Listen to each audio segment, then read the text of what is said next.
ongoing struggle of owning a used bike. So, riding a Hagerman last weekend, my kill switch broke. So the wire came out, or actually snapped off of this little connector piece. And after I took it apart, I realized that there is no way, not no way, but difficult to crack that open and reattach the wire, so I purchased a new one. This one was a $15 option opposed to the OEM version that comes with the X trainer, which is twice as much. So I did the cheaper one because that was what was on there. The previous owner decided to remove a lot of the functions that a lot of people find annoying, such as the map switch. Which is also why the OEM version was a lot more expensive, is the kill switch is actually built into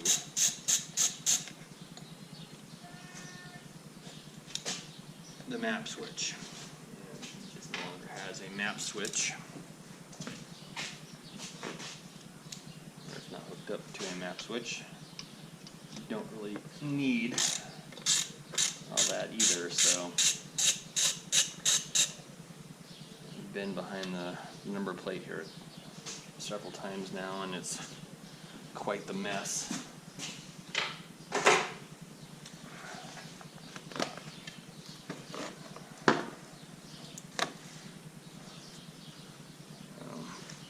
Let's disconnect the... I will say this is the one thing that the previous owner put on here that I really like, is this LED light. We've done a pretty good job so far, but let's see here. So as you can see from all the electrical tape and dead ends and back in here, multiple connections that don't go anywhere.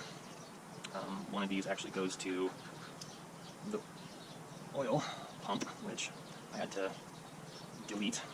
The oil injection system is only active on this because I put a electron carburetor in there, which I absolutely love so far. But yeah, see all the dead connections? Yeah, you see the previous one. Like I said, one of these is actually the oil. I don't know what that is. I'm going to take the clear out of it.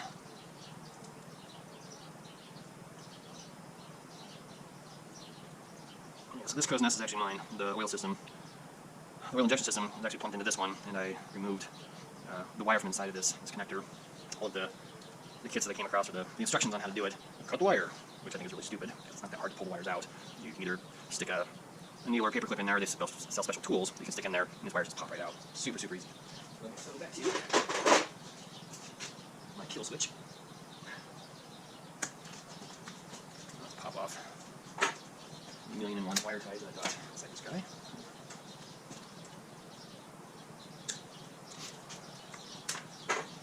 Let's see where this guy goes. Drops into this mess.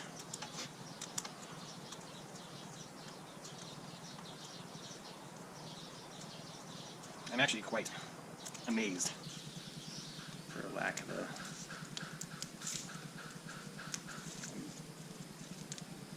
better word, or lack of a better anything, that these bike shops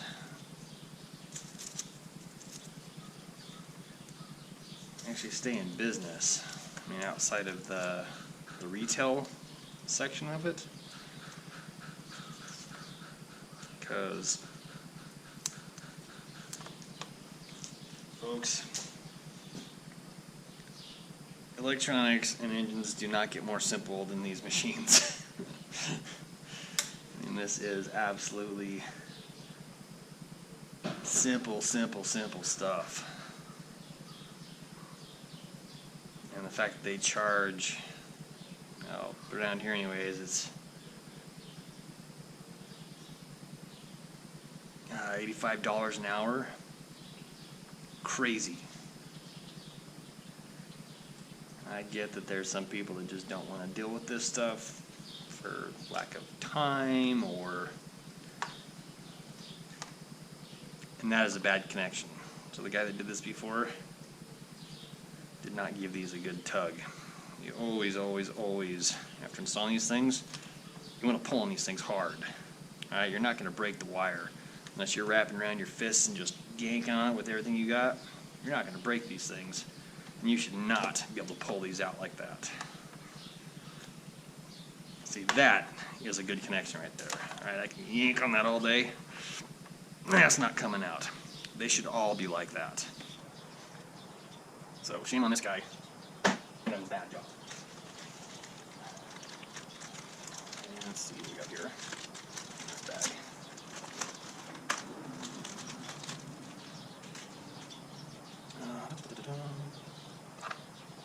Okay, so we got these type of connectors on here, which, as you can see, I don't have on the bike, so I'm just going to cut these off and put the couplers on here, hook it together.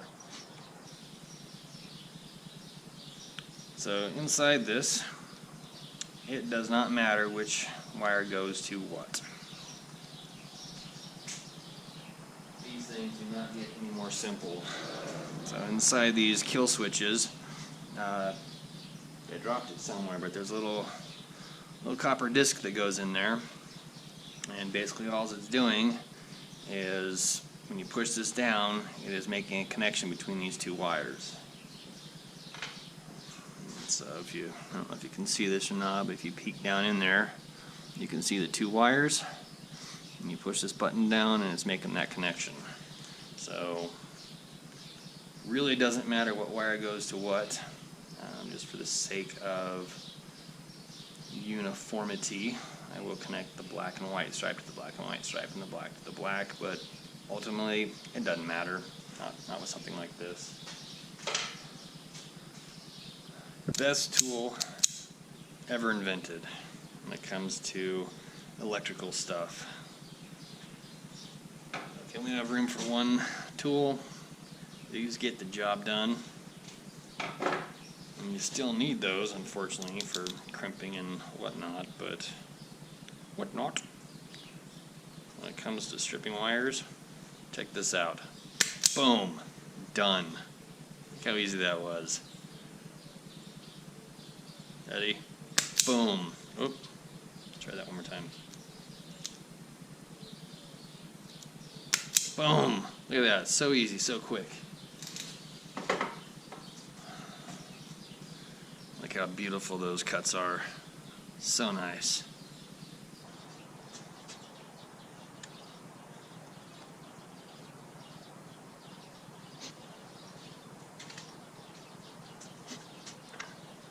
It's got little couplers here. Crimpers.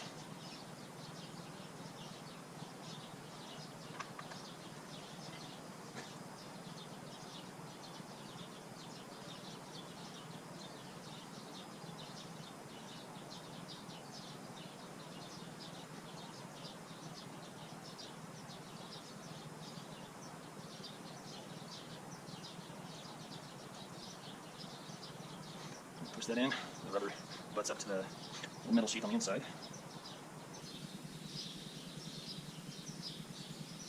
We're going to stick this dude in here. We're going to squeeze it. Ah, nice and tight. And then we're going to give it a really good pull. I'm pulling on these really hard. Again, I'm not wrapping my fingers around it to gorilla tug it, but you know, I'm pulling pretty good on it, as hard as I can with 2 fingers, and it's not coming out. That is what you want. If these are coming off because you're yanking on them, it's not a good job. You need to take those off and try again, because they should not come off.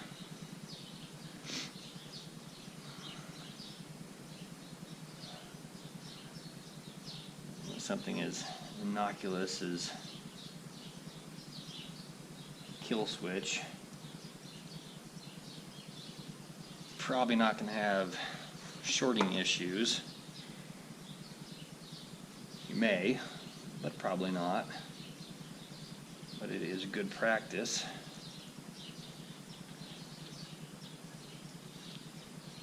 When working with any electrical lines to make sure those are not coming out.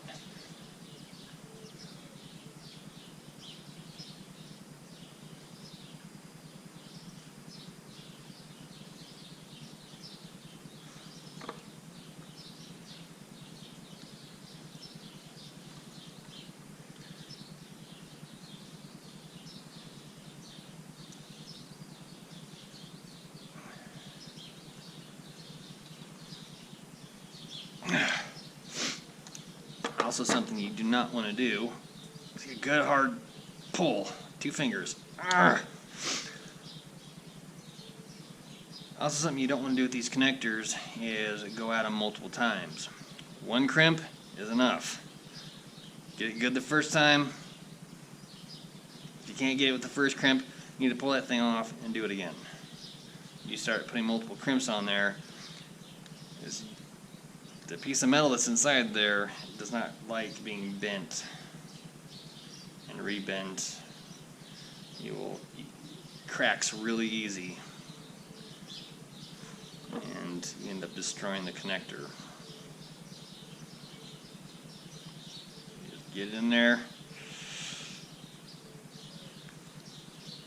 Give it a good crimp and walk away. Again, nice hard pull. Make sure that it's on there good. You do not want those coming off.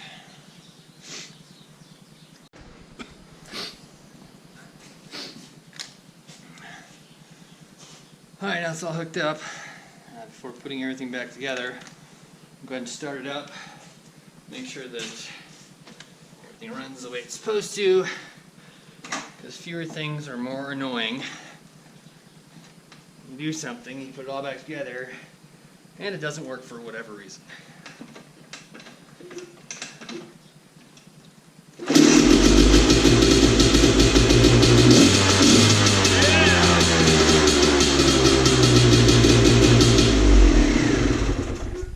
And it does what it's supposed to do. Kills the bike.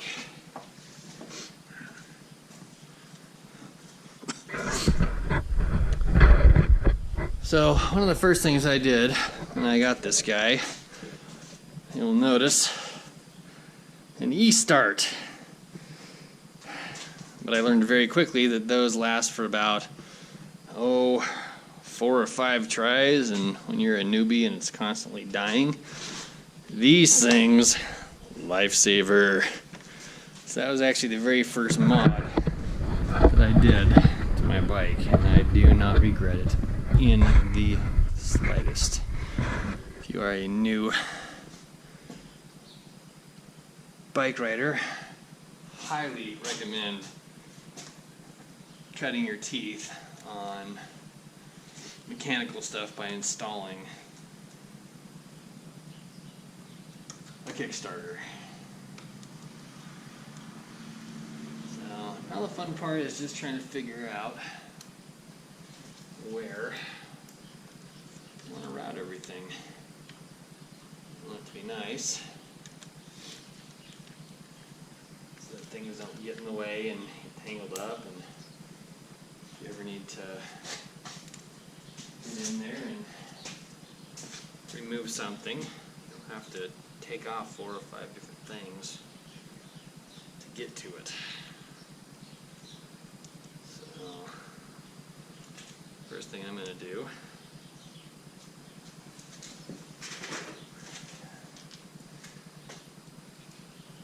is put it where I want it, get it positioned, and then I'll run the wire, get everything out of the way.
nowhere.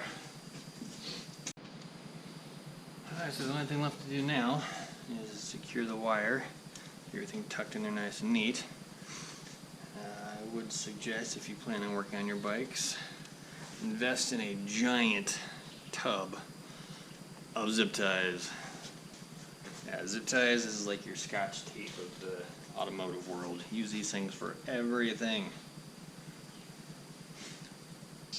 I'm going to go ahead and run some electrical tape across these connectors. Not super important, but considering this guy goes out in the rain and the mud and whatnot, don't really want to get these packed with dirt, or get water in there, it will rust, and rust turns into breakage. So, yeah, not super critical, but a good preventative measure, I think.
That better.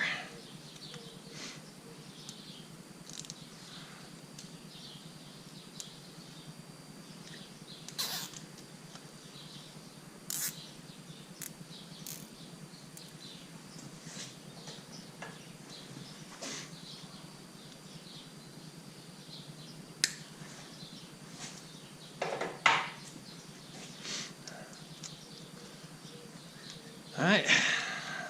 Now we just need to put the, I'll tuck some of the things back up in here so they're back up and out of the way again.